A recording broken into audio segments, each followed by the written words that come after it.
আসসালামু আলাইকুম রহমতুল্লাহ। তিনটি সংখ্যা a, b, c এর গড় 6, a - b সমান 4 এবং ab সমান 21 হলে c এর মান কত? ক 6, খ 7, গ 8, ঘ 9। সলিউশন দেয়া আছে a - b = 4 ইকুয়েশন নাম্বার 1 এবং ab = 21 ইকুয়েশন নাম্বার 2। আমরা জানি a + b² = a - b² + 4ab। এখন 1 এবং 2 নং সমীকরণ হতে a - b এবং ab এর মান বসিয়ে পাই 4² + 4 × 21।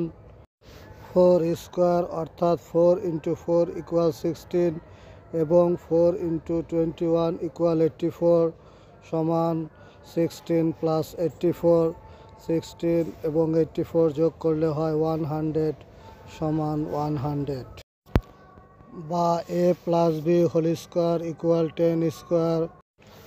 a⁴x b⁴x হলে a = b, সুতরাং a + b = 10 ইকুয়েশন নাম্বার 3।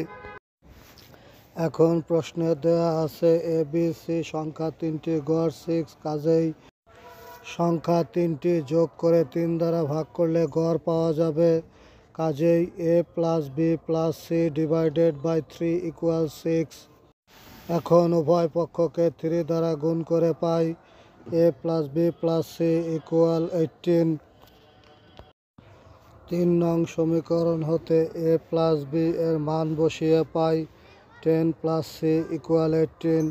পক্ষান্তর করে পাই c = 18 - 10, সুতরাং c = 8। অ্যান্সার গ 8।